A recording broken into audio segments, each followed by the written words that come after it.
Sur Radio Espérance, François Le Prince pour Alliance Vita.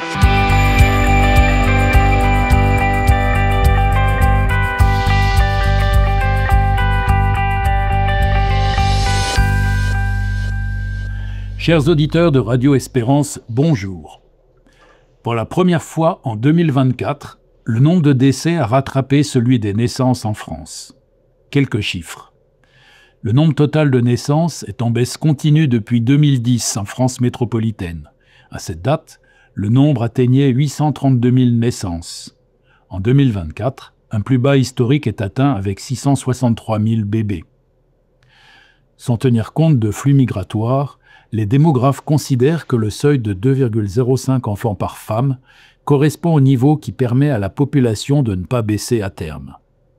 Le taux de fécondité s'établit aujourd'hui en France à 1,6 enfants par femme. Ce taux, historiquement bas, place malgré tout la France avec un taux de fécondité supérieur à la moyenne européenne qui est de 1,4 enfants par femme. À l'échelle mondiale, cet indice est estimé à 2,25. Pour les deux pays les plus nombreux, l'Inde et la Chine, les indices sont à 2 et 1,1 respectivement. La baisse de la natalité est un phénomène mondial. Aucun continent, à l'exception de l'Afrique, ne renouvelle ses générations. Quelques pistes d'explication. En France, l'âge moyen des femmes à l'accouchement de leur premier enfant est de 29 ans. L'entrée plus tardive dans la maternité a une incidence, car la fécondité baisse avec l'âge. Ainsi, le risque d'infertilité passe d'un couple sur 5 à l'âge de 30 ans, à 1 sur 3 à 35 ans et à 1 sur 2 à 40 ans. De plus, la qualité des ovocytes diminue avec l'âge. Les facteurs environnementaux et comportementaux ou des maladies comme l'obésité ont aussi des impacts. Ainsi, la concentration de spermatozoïdes dans le sperme a diminué de plus de 50% en moins de 40 ans chez les hommes occidentaux.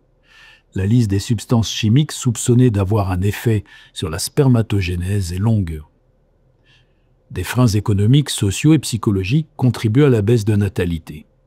Difficultés d'accès au logement, le coût de l'immobilier, notamment dans les grandes villes, retarde l'installation de jeunes adultes. L'instabilité professionnelle, le poids de la charge mentale, les effets de la maternité sur la carrière des femmes, inquiétudes liées à l'avenir et au climat, santé mentale. Près d'un quart des femmes repousseraient leur projet d'enfant par peur de ne pas tenir psychologiquement.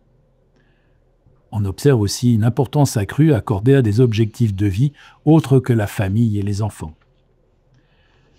Cette baisse des naissances est un vrai défi de société. Sans renouvellement de la population, la société meurt à petit feu. Inconsciemment, le nihilisme et l'égoïsme s'immiscent dans nos vies. L'espoir d'une vie qui se renouvelle et qui offre un avenir commun s'épuise. L'individualisme s'impose. Les solidarités diminuent. La gratuité du don disparaît. Un rayon de soleil, malgré tout, dans cette triste perspective, le désir d'enfant reste malgré tout supérieur à la réalité des maternités vécues. Par ailleurs, par les débats en cours à l'Assemblée nationale, nous mesurons aussi concrètement combien la baisse de natalité pèse sur la solidarité nationale, avec moins d'actifs pour toujours davantage de retraités. Constat et pistes d'action. Face à ce basculement démographique, la conférence des présidents de l'Assemblée nationale vient de lancer une mission d'information pour analyser les causes et les conséquences de cette évolution et pour proposer des pistes d'avenir. D'ores et déjà, des experts constatent que les primes à la naissance ont un effet limité dans le temps, mais que les services de garde et de conciliation travail-famille ont un impact bien plus durable et que la stabilité et la lisibilité des politiques publiques conditionnent la confiance des familles. Une consultation citoyenne est également ouverte depuis le 23 octobre 2025. Sur le site de l'Assemblée nationale, tapez « Consultation citoyenne » dans le moteur de recherche, puis participez à cette consultation citoyenne sur les causes et conséquences de la baisse de la natalité. Vous avez jusqu'au 4 décembre 2025. Chacun peut y déposer son témoignage, partager ses difficultés et formuler des propositions concrètes.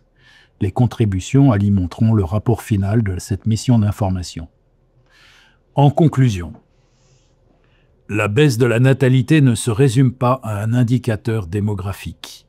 Elle reflète une transformation profonde de la société, la façon dont elle perçoit l'avenir, le travail, la famille et la possibilité de transmettre. Redonner le goût d'accueillir un enfant suppose de revaloriser la famille comme lieu d'espérance et de solidarité, d'offrir des conditions de vie dignes et stables et de soutenir les parents dans leur mission éducative. Cela passe par des politiques cohérentes, mais aussi par un changement culturel.